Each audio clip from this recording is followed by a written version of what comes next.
Iran जिस तरह से पूरे इजराइल पर मिसाइल हमले कर रहा है, उसने प्रधानमंत्री नेतन्याहू के होश उड़ा दिए हैं। आप इसी बात से अंदाजा लगा सकते हैं कि ईरान के तूफानी हमलों से घबराकर पीएम नेतन्याहू इजराइल के रक्षा मंत्री काट्स और इजरायली सेना के प्रमुख इयाल जमीर वॉशिंगटन में राष्ट्रपति ट्रंप से उन्होंने मुलाकात की है। खबर यह भी है कि ईरान जिस तरह से सीजर जैसी बैलिस्टिक मिसाइलों से हमला कर रहा है, उससे इजराइल के होश फाख्ता हो गए हैं।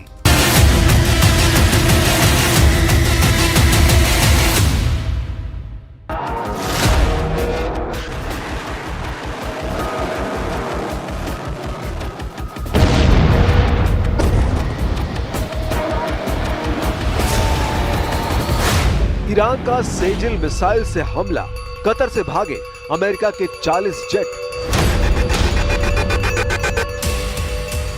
ईरान की सेजिल बैलिस्टिक मिसाइल ने तेल अवीव और हाइफा में धुआं कर दिया है। ईरान के हमलों को देखते हुए ट्रंप तक चकरा गए हैं। यही वजह है कि ईरान को चारों तरफ से घेरने में जुटे अमेरिका के 10 अड्डों पर ईरान भीषण हमले की तैयारी कर रहा है।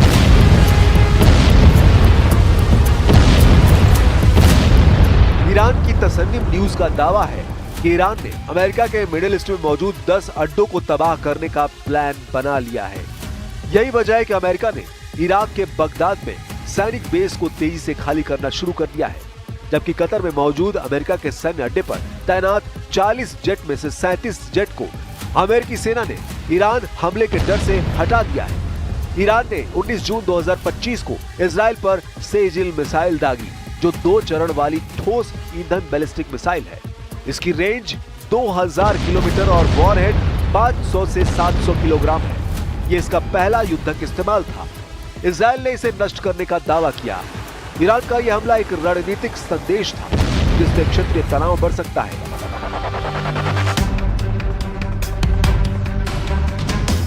हालांकि 19 जून 2025 को ईरान की Islamic revolutionary guard corps IRGC ने इजराइल पर एक मध्यम दूरी की बैलिस्टिक मिसाइल सेजिल दागी थी। ईरान का दावा है कि यह मिसाइल ऑपरेशन ट्रू प्रॉमिस 3 का हिस्सा थी, जिसके तहत उसने इजराइल के सैन्य ठिकानों को निशाना बनाया।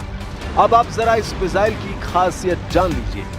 2011 में ईरान द्वारा प्रकाशित आंकड़ों और अन्य विश्वसनीय स्रोतों के मुताबिक सेजिल मिसाइल की मुख्य विशेषताएं बेहद खास है। सेजिल मध्यम दूरी की बैलिस्टिक मिसाइल यानी MRBM है। सेजिल 2 चरण वाली है, जिसमें वॉरहेड यानी विस्फोटक हिस्सा अलग हो सकता है। लॉन्च का तरीका ऊर्ध्वाधर वर्टिकल है, लेकिन परिवर्तनशील कोण पर भी दागी जा सकती है। अधिकतम दूरी इसकी 2000 किलोमीटर, कुछ स्रोतों में 2400 से 2500 किलोमीटर तक का भी दावा किया गया है। सेजिल का वजन 23,623 किलोग्राम यानी लगभग 23.6 टन है।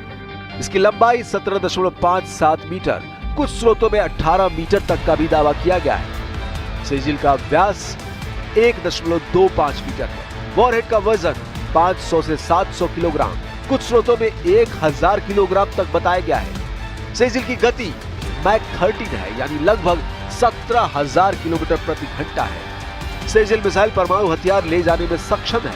हालांकि ईरान का दावा है कि यह केवल पारंपरिक विस्फोटकों के लिए है। इधर ईरान और इजराइल की भीषण जंग ने दुनिया को बांटना शुरू कर दिया है। रूस, चीन और तुर्की ने इजराइल का खुलकर विरोध करना शुरू कर दिया है और साफ चेतावनी इजराइल और अमेरिका को दी है कि ईरान पर हमले बंद करो, वरना अंजाम बुरा हो सकता है। ईरान में अयतुल्ला अली खामेनेई की सत्ता रूस के लिए बहुत अहम है। एक्सपर्ट्स बताते हैं कि ईरान की बर्बादी रूसी राष्ट्रपति व्लादिमीर पुतिन के लिए न सिर्फ सामरिक झटका होगी, बल्कि उनकी इज्जत पर एक बदनुमा दाग भी लगा देगी। ईरान रूस का अहम आर्थिक और सैन्य साझेदार है। रूस ने ईरान में अरबों डॉलर का निवेश कर रखा है। खामेनेई की सत्ता रूस को मध्य पूर्व में एक विश्वसनीय आधार प्रदान करती है। अमेरिका और उसके सहयोगियों के खिलाफ दोनों ने साझा मोर्चा बना रखा है। खामेनेई का शासन रूस की भू राजनीतिक और आर्थिक रणनीति का एक महत्वपूर्ण हिस्सा है। ईरान का अगर पतन होता है तो रूस के लिए ये सीरिया से भी बड़ा झटका होगा। उधर ईरान के परमाणु बम पर हैरान करने वाला दावा अंतर्राष्ट्रीय परमाणु ऊर्जा एजेंसी ने किया है।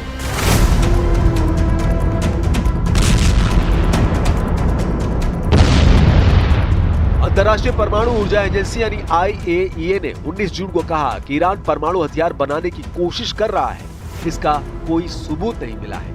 IAEA के डायरेक्टर राफेल ग्रासी ने अल जजीरा को इंटरव्यू में ये ताजे दावे किए हैं। ऐसे हालात में सवाल उठता है तो फिर अमेरिका की शह पर इजराइल ईरान पर खूनी हमले क्यों कर रहा है? इधर रूस ने ईरान और इजराइल जंग में अमेरिका की दखलंदाजी को लेकर चेतावनी दी है। रूसी समाचार एजेंसी इंटरफैक्स के मुताबिक क्रेमलिन के प्रवक्ता दिमित्री पेस्कोव ने कहा कि अगर अमेरिका ईरान और इजराइल के बीच चल रहे संघर्ष में दखल देता है तो इससे हालात और ज्यादा बिगड़ सकते हैं और तनाव खतरनाक स्तर तक पहुंच सकता है। पिछले 8 दिनों से इजराइल और ईरान के बीच जंग जारी है, लेकिन आज तक जिस इजराइल के एयर डिफेंस सिस्टम आयरन डोम की दुनिया में तूती बोलती थी, इन 8 दिनों में ईरान ने अपने मिसाइल हमलों से उसकी हवा निकाल कर रखी है। जैसे जैसे संघर्ष 8वें दिन तक बढ़ रहा है, इस आयरन डोम एयर डिफेंस सिस्टम के प्रदर्शन पर सवाल उठने लगे हैं। सवाल ये भी उठ रहा है कि क्या ये लंबी जंग की स्थिति का सामना कर सकता है?